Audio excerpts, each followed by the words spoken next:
One is a funny number, isn't it? Sounds so small. The thing about one is, it never stays one for long. One small thought turns into one word, which turns into one action, which affects one life, one community, one country, one world. Cancer starts small, but it grows, spreads, and suddenly, a very small force becomes a very big problem. For women, breast cancer is the most prevalent form of cancer in the world, so prevalent that every 19 seconds, another woman is diagnosed. Cervical cancer is number 2, killing more women in developing countries than any other form. Soon, one diagnosis becomes 1,000, then 1 million, until the number grows so large, we almost forget it's made up of ones. Like Nicole, a mother and wife from Northwest Arkansas with a very bright future, until one day she found out she had breast cancer. I was originally diagnosed in 2012 at stage 3. I underwent chemotherapy, radiation, bilateral mastectomies, and then in 2016 I went for my 6-month checkup, and thankfully my doctor tests tumor markers because my tumor markers had came back elevated.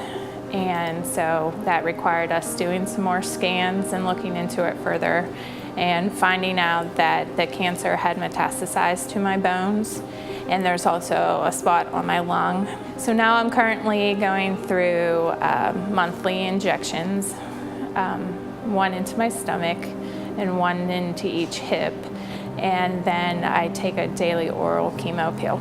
We have 3 kids. Our daughter McKenna is 14. Our middle son is Kyler, and he's 11, soon to be 12. And our youngest is Komen, and he is 8. My first day of IV chemo was their last day of school, and my last day of IV chemo was their first day of school. So the entire summer was filled with chemotherapy. When I had IV chemo, days 3 through 5 were the worst for me.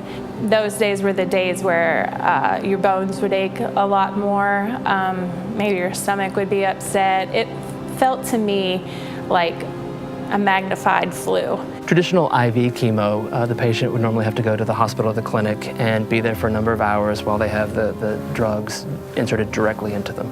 Oral chemotherapy it's the same kind of treatment, but it either comes in like a liquid or pill form that you can take orally, as the name suggests. It gives a lot of flexibility to the schedule of the treatment and where the patient actually receives the treatment. She can do so in the privacy of her own home if her doctor decides that that's okay.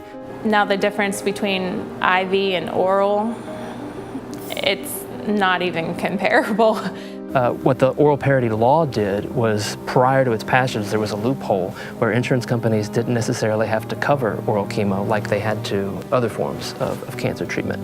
I was one of those people who it didn't cover. My oral chemo was approximately $8,000 a month. Oral parity was something that I hadn't realized was an issue until Komen Ozark brought it to my attention. It's one of those things that, having not yet had a personal connection to cancer, I just wasn't aware of. I think it was also one of those things that you'd be surprised to learn is even an issue. You know, right? Why aren't insurance companies covering these life-saving drugs? I wasn't aware that Arkansas was one of 8 states that didn't have the coverage. The biggest challenge with the oral parity legislation was getting it out of the House. That's where it started, and our first step was the House Committee on Insurance and Commerce. And it took us, I think, 2 or 3 presentations to finally clear that committee, because the insurance industry had some concerns and questions, and it took us a while to be able to address those. I really feel like we had the votes in that committee all along, but the chair wanted to make sure that everybody was fully comfortable voting for it, and that's fine. And we finally got there and got it out of committee without any no votes, and when we got it to the House floor, it didn't receive a single no vote. It was, again, one of those things that I think is common sense once you understand the need. And then once we got it to the Senate, there was smooth sailing from there. I was so grateful for the hard work that everybody put in, the long hours, the time, the driving.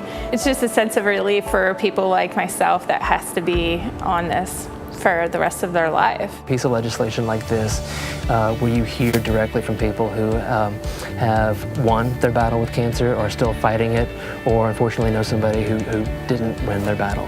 When you know you're making a real difference in people's lives, that's a reason to get up and keep going down there, because working in the legislature can be a challenging job. But something like this, it's easy to stay motivated and fight.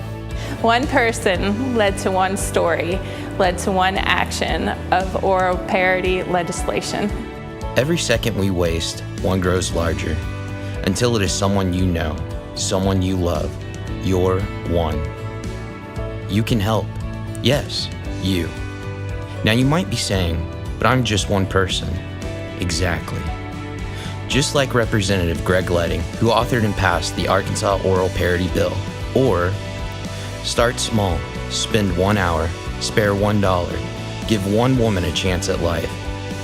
Because one less diagnosis means one more survivor, one less heartbroken family, one less orphan child, one more reason to believe in the power of one.